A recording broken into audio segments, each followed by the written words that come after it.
बिस्मिल्लाहिर्रहमानिर्रहीम। Dear student, आज का जो हमारा टॉपिक है वो है सॉल्युबिलिटी यानी हल पजीरी। उर्दू में इसको क्या कहते हैं? हल पजीरी। तो अब आते हैं इसकी डेफिनेशन। केमिस्ट्री में डेफिनेशन इसकी क्या है? It is the maximum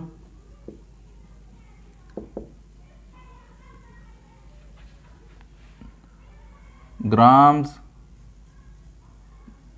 of solute dissolved in 100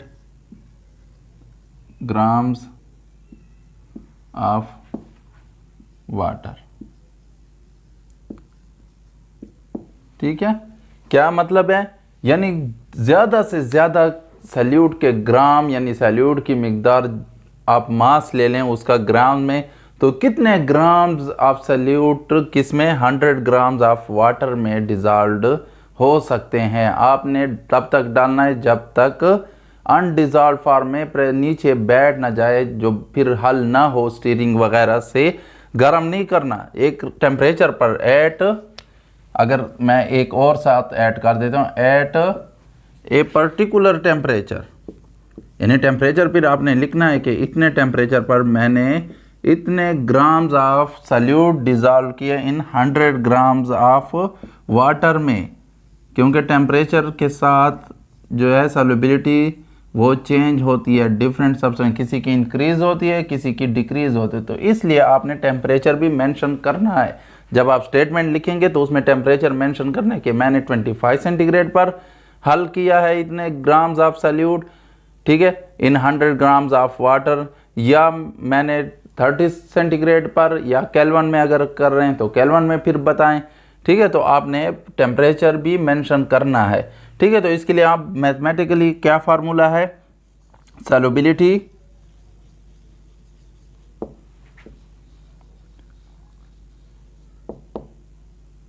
is equal two grams of solute divided by grams of water multiply 100। ठीक है, अब आपने वाटर की जगह कोई और सॉल्वेंट यूज़ किया है तो आप उसी तरह वो सॉल्वेंट लिख सकते हैं, या अगर हम करें तो इस तरह भी कर सकते हैं, मास ऑफ सॉल्यूट किस में? ग्राम्स में लेना है, divided by mass of solvent in grams multiply 100। ठीक है, अगर आपको केजी में या किसी और यूनिट में दिए गए हैं मासेस सॉल्यूट के और सॉल्वेंट के, तो सबसे पहले आप उनको कन्वर्ट कर दें, किस में? ग्राम में कन्वर्ट कर दें। ठीक है, तो वो आपको कन्वर्जन आती होगी पिछले चैप्टरों में, और फिजिक्स में भी आप लोगों ने पढ़ा होगा कि कितने ग्राम्स कितने किलोग्राम के बराबर होते हैं, या 1 किलोग्राम कितने ग्राम्स के बराबर होता है, या मिलीग्राम ग्राम के कितने बराबर होता है। तो ये सब आपने पढ़ा है, तो इसलिए आपके लिए कोई मुश्किल नहीं है। बस मास ऑफ सॉल्यूट, ठीक है, divided by mass of solvent in grams multiply 100, यानी ये भी परसेंटेज की तरह है। ठीक है, अब ज़रूरी नहीं है कि आपने जी 100 ग्राम्स ऑफ सॉल्वेंट लेने हैं, आपको कोई भी मास दे सकते हैं, लेकिन फिर मल्टीप्लाई 100 करना है। ठीक है, तो आपके पास जो जवाब आएगा वो 100 पार्ट्स के लिए आएगा, यानी 100 ग्राम्स ऑफ वाटर या जो सॉल्वेंट दूसरा अगर यूज़ किया है तो उसके लिए 100 के बराबर वो आएगा। तो वो फ्रैक्शन 100 में कन्वर्ट हो जाएगा, यानी 100 में कितने पार्ट्स उसके या कितने ग्राम सॉल्यूट के डिज़ॉल्व्ड हो सकते हैं। ठीक है, तो ये आपकी सॉल्युबिलिटी होगी। अब हमारे पास मुख्तलिफ वो हैं फैक्टर्स हैं कि सॉल्युबिलिटी जो है किन चीज़ों के साथ इंक्रीज़ होती है या किन चीज़ों के साथ डिक्रीज़ होती है, या बिल्कुल सॉल्युबिलिटी नहीं होती, ठीक है, तो वो हम पढ़ेंगे कि सॉल्युबिलिटी किन किन फैक्टर्स पर डिपेंड करती है।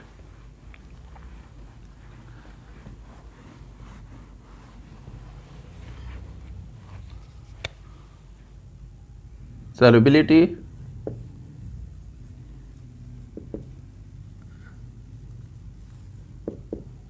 Depends upon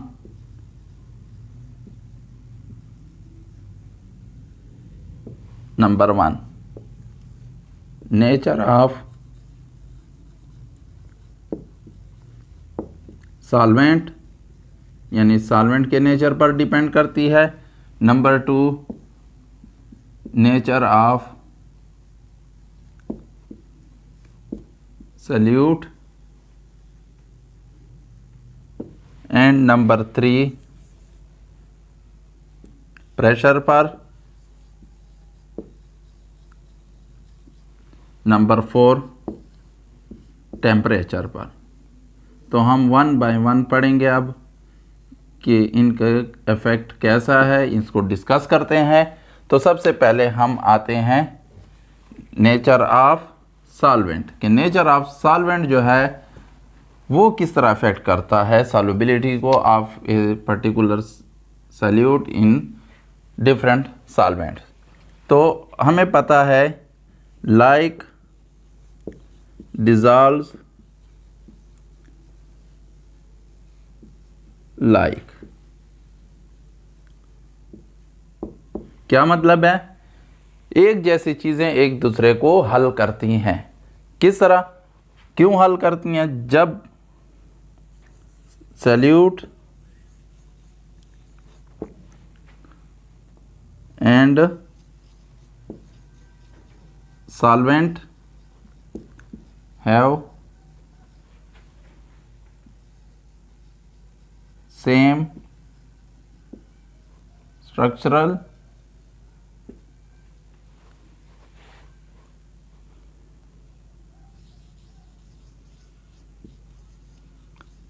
and physical properties।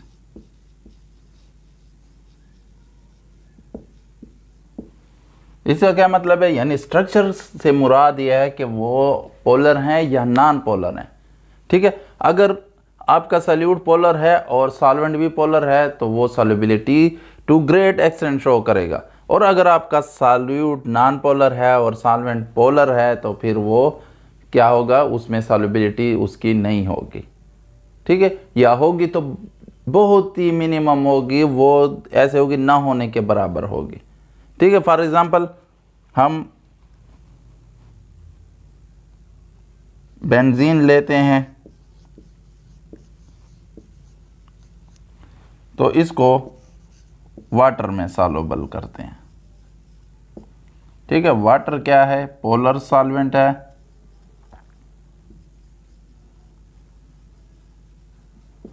और बेंजीन जो है नॉन पोलर सॉल्वेंट है,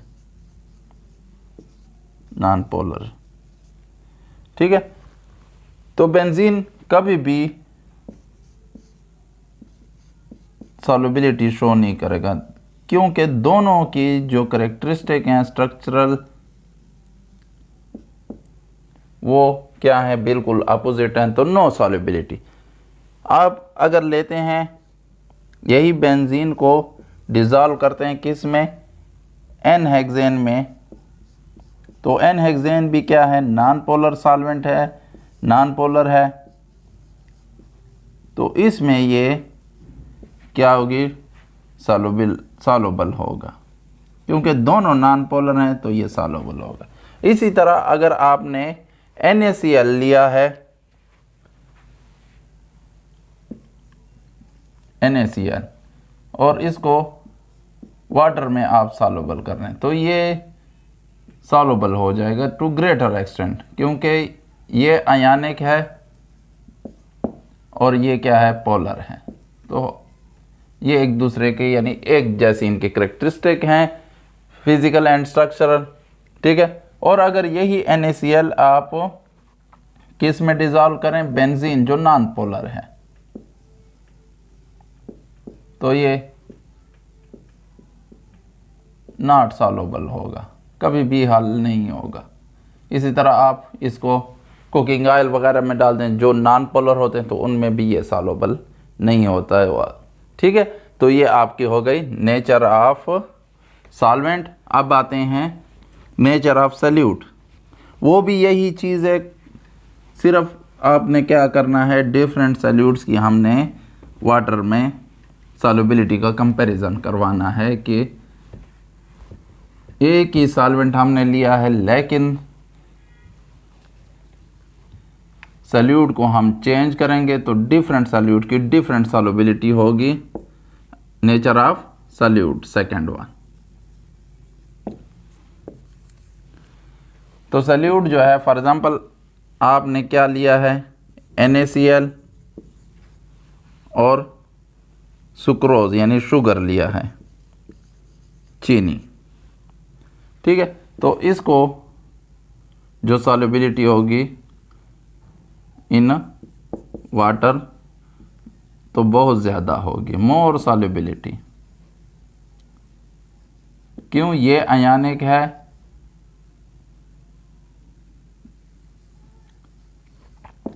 और इसकी सुक्रोज की वाटर में क्या होगी, थोड़ी सी कम होगी, लेस वैल्यू ऑफ सॉल्युबिलिटी।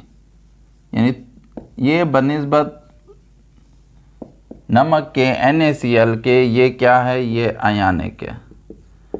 ये भी पोलर है लेकिन बहुत कम पोलर है क्योंकि इसमें OH ग्रुप होते हैं, हाइड्रॉक्सिल ग्रुप पॉलीहाइड्रॉक्सी मालिक्यूल होता है। लेकिन मसला ये है कि जब अल्कोहलिक वो होते हैं OH ग्रुप तो वो बहुत ही कम आयनाइज या डिसोसिएट होते हैं। वो हाइड्रोजन बॉन्डिंग तो बना लेते लेकिन इतनी स्ट्रांग नहीं बनाते हैं जितनी ये क्या हो जाता है, ये इसका क्रिस्टल टूट जाता है और इसकी सॉल्वेशन हो जाती है या हाइड्रेशन हम कहते हैं, वो आगे हम डिस्कस करेंगे। तो इसकी सॉल्वेशन या हाइड्रेशन बहुत ज़्यादा होती है बनिस्बत इसके, तो इसकी कम होती है, तो इसलिए ये थोड़ी कम सॉल्युबिलिटी शो करता है और NaCl ज़्यादा सॉल्युबिलिटी शो कर रहा है।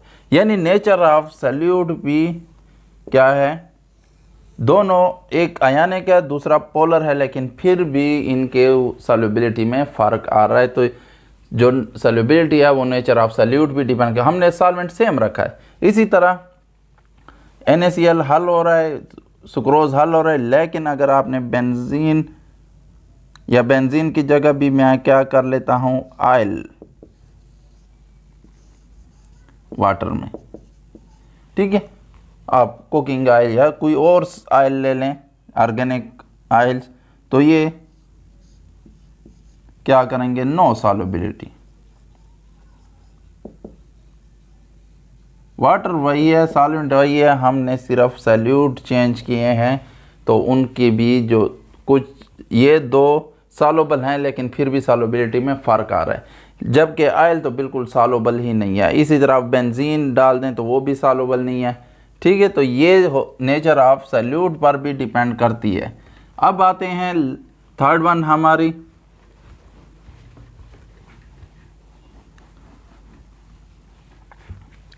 थर्ड हमारा क्या था, प्रेशर था, effect of pressure on solubility.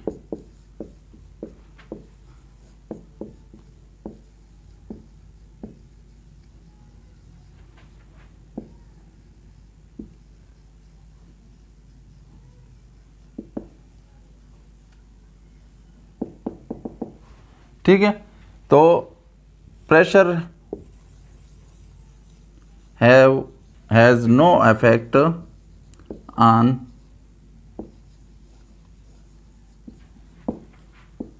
on solubility of liquids and solvents.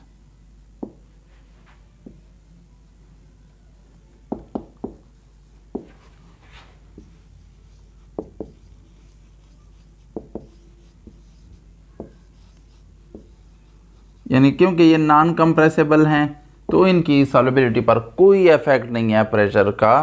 किस पर? सॉल्युबिलिटी, अगर सॉल्यूट आपका लिक्विड है या सॉलिड है, या आपके ओवरऑल जो मिक्सचर बन रहा है वो सॉलिड का है या लिक्विड का है, या आपका सॉलिड इनटू लिक्विड है, तो वो सॉल्युबिलिटी पर कोई असरअंदाज नहीं होता, क्या, प्रेशर। लेकिन pressure increase the solubility of gases की सॉल्युबिलिटी पर इसका इफेक्ट है। जितना ज़्यादा आप प्रेशर देंगे उतने ज़्यादा गैस की सॉल्युबिलिटी इंक्रीज होगी। ठीक है। फॉर एग्जांपल आप लोगों ने देखा होगा जब भी आप सोडा वाटर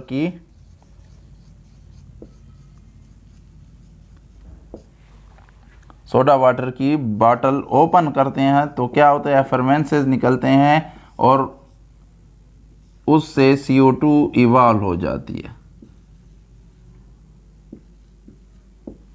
क्यों इवॉल्व होती है? क्योंकि जो उसके कैप ने उसको प्रेशर को मेंटेन रखा हुआ था, ऊपर से प्रेशर ज़्यादा था तो वो उस वक्त तक सॉल्युबल था। लेकिन जैसे ही आपने कैप ओपन की, ढक्कन ओपन किया तो उसके साथ क्या हो गई, एफरवेंसेस निकल गए। और असल में वो एफरवेंसेस क्या होती हैं, वो एवोल्यूशन ऑफ कार्बन डाइऑक्साइड होती है। कार्बन डाइऑक्साइड खारिज हो जाती है उस बॉटल से। तो ये प्रेशर जो जब तक बिल्ट होगा तो कार्बन डाइऑक्साइड उसमें सॉल्युबल होगा।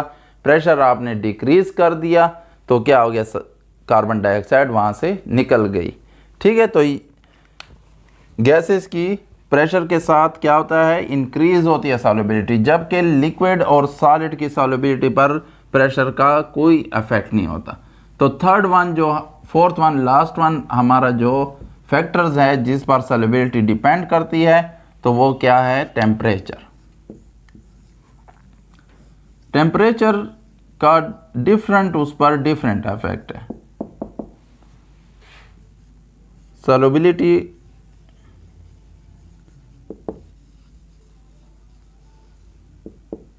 of gases decreases with increase in temperature। Gases की हमेशा जब भी आप टेम्परेचर इंक्रीज करेंगे तो सॉल्युबिलिटी क्या होगी, डिक्रीज होगी। क्यों डिक्रीज होगी, due to increase in kinetic energy of gas molecules. और जब काइनेटिक एनर्जी गैस मॉलिक्यूल की ज़्यादा हो जाएगी तो वो क्या हो जाएंगे, वो सॉल्वेंट से निकल जाएंगे। क्योंकि काइनेटिक एनर्जी जब इंक्रीज होती है तो उनकी मोशन इंक्रीज होते हैं। अब मोशन इंक्रीज तो सरफेस की तरफ जैसे ही वो तेज़ मूवमेंट के साथ आएंगे, टेम्परेचर आप इंक्रीज करेंगे तो उनकी मॉलिक्यूल ऑफ गैसेस की काइनेटिक एनर्जी बढ़ेगी तो उनकी क्या हो जाएगी, वो इवॉल्व हो जाएंगे, वो उसके सॉल्वेंट के चुंगल से निकल आएंगे। तो सॉल्वेंट से निकल गए तो सॉल्युबिलिटी डिक्रीज हो गई। लेकिन ये तो होगी गैसेस की। अब आते हैं solubility of liquid and solids. तो सॉल्युबिलिटी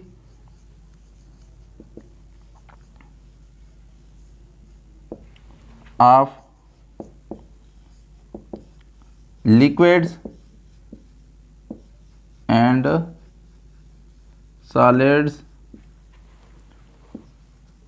shows different patterns या different trends। क्या मतलब है, कुछ चीज़ों, ज़्यादातर चीज़ों की टेम्परेचर के साथ विद टेम्परेचर, यानी कुछ चीज़ सॉलिड्स और लिक्विड्स की टेम्परेचर इंक्रीज करने के साथ सॉल्युबिलिटी बढ़ती है, कुछ की क्या होती है, डिक्रीज होती है। वो डिक्रीज होने वाले एक दो तीन एग्जांपल्स हैं। और कुछ की भी ऐसे भी हैं सॉलिड्स जिनकी टेम्परेचर में जब इंक्रीज करते हैं तो एक लिमिट तक वो उनकी इंक्रीज होती है सॉल्युबिलिटी, और फिर उस एक टेम्परेचर आ जाते हैं कि उसके बाद जब फर्दर इंक्रीज करेंगे तो वो क्या हो जाती है, डिक्रीज, डिक्लाइन शो कर जाती है उनकी सॉल्युबिलिटी, यानी सॉल्युबिलिटी उनकी डिक्रीज होती है। तो अब आते हैं वन बाय वन हम स्टडी करते हैं कि कौन कौन सी चीज़ों की सॉल्युबिलिटी इंक्रीज़ होती है, वो ज़्यादातर चीज़ें हैं, लेकिन हम जो मेन हमारा फोकस होगा वो कुछ चीज़ों पर जिनकी क्या होती है, डिफरेंट ट्रेंड शो कर रहा होता है। तो फॉर एग्ज़ाम्पल आपने तजर्बा किया होगा NaCl,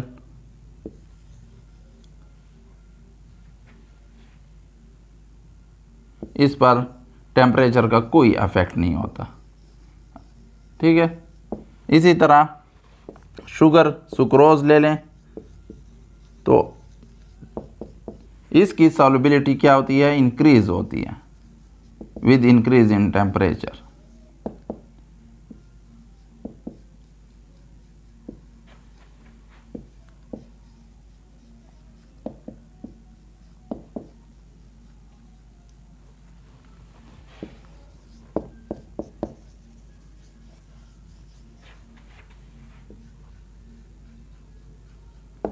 NaCl पर कोई असर नहीं है टेम्परेचर का उसकी सॉल्युबिलिटी पर न, लेकिन सुक्रोज की सॉल्युबिलिटी क्या होती है, इंक्रीज होती है। जितना आप टेम्परेचर इंक्रीज करते जाएंगे तो उसकी सॉल्युबिलिटी इंक्रीज हो रही होगी। इसी तरह सीजियम सल्फेट, इसी तरह कार्बन कैल्शियम ऑक्साइड, ठीक है, जिससे और इसी तरह आपके लिथियम कार्बोनेट्स, तो इनकी सॉल्युबिलिटी क्या होती है, डिक्रीज होती है। किसके साथ, with increase in temperature. Temperature increase करेंगे तो इनकी सॉल्युबिलिटी डिक्रीज होगी।